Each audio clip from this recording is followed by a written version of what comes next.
What's up, guys? John Bird III here. We're back again for another video, and guess what? We got a treat because we just hit 1,000 subscribers. So thank you to everybody that has subscribed to the channel. I told you in multiple videos, when we reach 1,000 subscribers, we're going to do a giveaway. So make sure you stay tuned to the end of this video so you can see how to enter this giveaway. And so what we're going to give away, I'm going to go ahead and give it up and tell you what it is. A autograph signed by the GOAT himself, Kevin Van Dam, an autograph signed custom Lite shallow spool spinning reel. So if we're gonna do it, we're gonna do it right. So we got an autograph signed custom Lite shallow spool signed by Kevin Van Dam. Super great way to just top off 1,000 subscribers. That's the way I feel. So that's what we're going with. So make sure you stay tuned to the end of the video so you can find out how to enter the giveaway.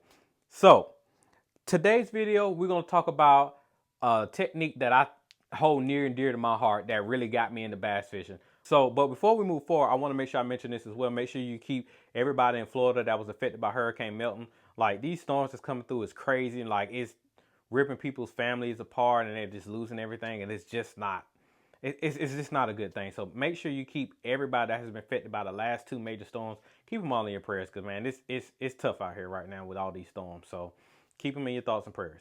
But anyway, we're gonna jump right into it. So the technique that I hold near and dear to my heart is the Texas rig. So I found the best Texas rig rod that you can get right now on the market, point blank period. And that is, just got in the mail actually, the Custom Lite 7.2 heavy fast action hollow frog rod.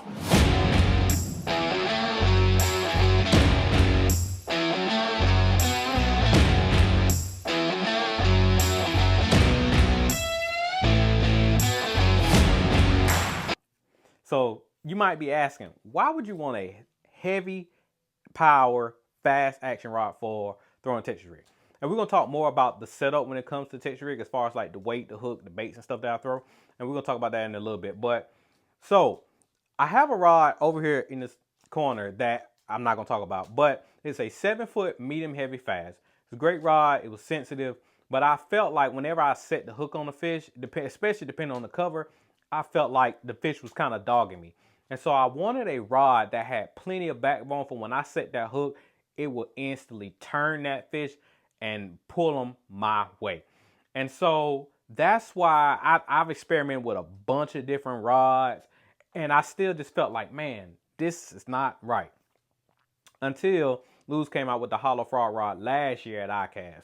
And so I picked it up and I was like, oh yeah, this is legit. Got to play around with this rod a lot. And so I instantly knew, I was like, all right, this is the rod. It's not too long. It's not too short. So it's bigger than the rod that I had. So this one is 7.2. The other one's a 7-footer. So it's bigger than that. It has more backbone because it's a heavy power. That one was a medium heavy. And then, but it's still a fast action. And so I'm really, really excited to get this rod rigged up. I'm actually prepping for a tournament that I got coming up next weekend on Santee Cooper, and it's the Fisherman District Championship. And so I was like, man, and these rods were out of stock, and they've been out of stock for the last couple of weeks. I'm just like, man, I hope the rods came in stock. So the other week I looked online, bam, they was in stock. Hurry up, instant order, got it here. So I'm super excited to rig this rod up and go catch some bigs on Santee Cooper. So the reel that I'm gonna put on here, I'm gonna put on here the all new Custom Pro, because I like the Custom Pro. I like the Gen 2, as you know, as I mentioned plenty of times before. They're just great at throwing lightweight Texas rigs. And so this is going to be my all-around Texas rig rod. Also, I'm going to call it finesse flipping rod also. And so what I mean by that. And so I'm going to have on here, majority of the time, it's going to be a 5/16 ounce weight. But I also will be willing to go down to like a 3/16, because when you talk about finesse flipping, it's the same concept as if you're flipping with a big weight. So a 3/8, half ounce, 3/4 ounce weight. But it's just you're downsizing your weight size and even downsizing your bait size. So I'm actually going to have that rod rigged up specifically with a 5/16 ounce weight, and one bait that I'm going to have tied on next week, and I'm not going to be using it for what it's designed for, is the Rage Punch Bug. And so if you haven't seen this bait, and I might have shown this bait actually before in another video, but that's neither here nor there. I'll go ahead and show it to you now. But anyway, the Rage Punch Bug. And so I'm actually going to be flipping this bait around. And again, it's designed for punching. That's why it has that slender body. But you can flip it around as well. So I'm going to be flipping this around. I'm going to be flipping around the mid-size Rage Bug. So it's the size between the standard size Rage Bug and the baby Rage Bug. So it's like I think it's like 3.35. Or, it's a weird number or whatever, but I'm going to be flipping that around 5/16 ounce weight. Either a 4/0 haymaker, owner haymaker hook, or maybe a 3/0 owner flipping hook. So the jungle flipping hook. So I haven't decided which hook I'm gonna go with. I think I'm gonna start off with the haymaker, and then depending on how that works, I may switch to the straight shank flipping hook by owner. So we'll see. But I needed a rod, like I said, it's short enough so I can make those roll casts, because when you're around an area like Santee Cooper, whether you fish in the swamp or wherever part of the lake that you're on, if you haven't been there, Santee Cooper has so many cypress trees, especially depending on what part of the lake you're on. And so when you're using a big long rod, sometimes those big long rods can make it hard for you to do a roll cast. And then also, especially when you're fishing out the back of the boat. So I'll be fishing out, normally when me and my partner fish together, I fish out of his boat, so I'm fishing out the back. And so when you got a big 7'6" rod, sometimes it's hard to make those roll casts like that. So I wanted a rod that was a little bit shorter, but also had backbone, because I also like the Andy Montgomery 7-1 skipping rod. But when you compare the two, the Andy Montgomery skipping rod is like a medium heavy plus, and I still wanted that from whenever I reel down and I lean into them.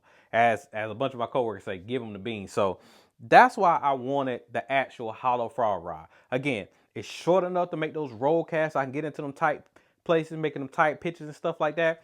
Plenty of backbone. And again, like it's a frog rod, so you would think like when they bite it, I'm going to set the hook, I'm snatching them up out of there, and that's what I want. I don't really want too much play, even though, contrary to popular belief, I am getting more into parabolic rods. So I have a rod down here that I've been testing out, and it's a 7-foot heavy, but it's a mod fast.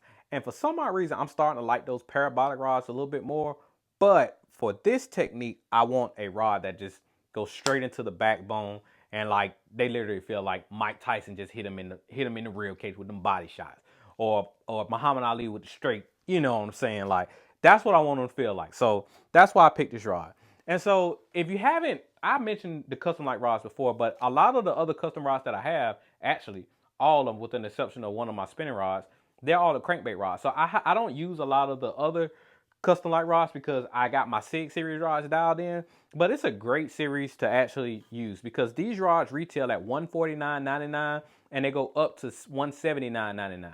And so when you start getting into the higher price point of the custom light series, you're talking your big pitching sticks, your flipping sticks, your bigger, longer rods. So this rod right here was only $159. So that's another thing that I liked about this rod. It was priced very well. I feel like to get a good rod today, like you don't have to spend a whole lot of money.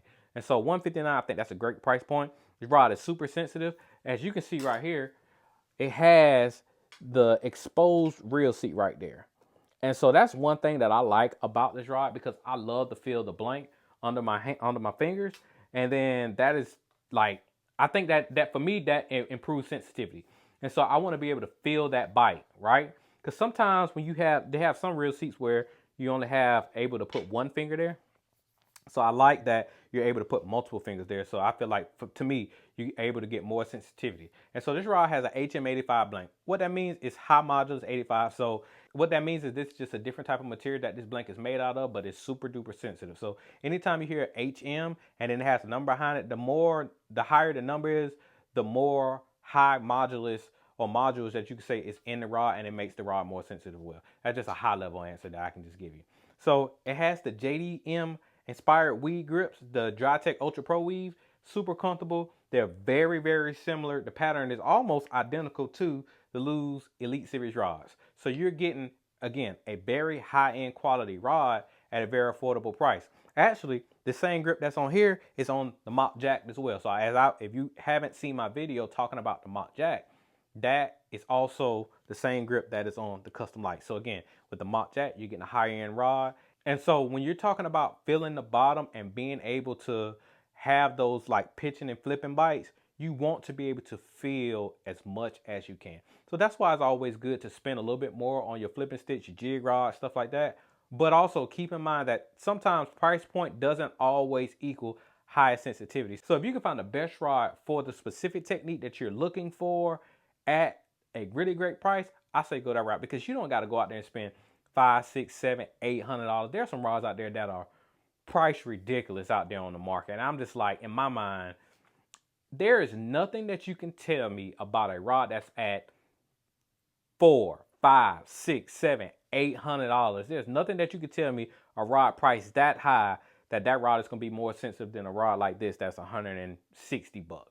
Like, there's nothing you can tell me on that rod that will make me, that could justify making me spend that much money on a rod. Like, it just doesn't make sense, because you're not going to get that much more sensitivity on a rod that's $600, $700. It's just not. It's unrealistic. And I think that for your average fisherman, whether you're a weekend warrior, like I would consider myself a weekend warrior. So if you're a weekend warrior, even if you're fishing the opens and you're trying to qualify for the elites, like Dakota eBear caught a giant on this one this week, or not on this exact model, but on the custom light rod. And so if you can get a great rod at a great price, that's the route you need to go, because fishing is already so expensive.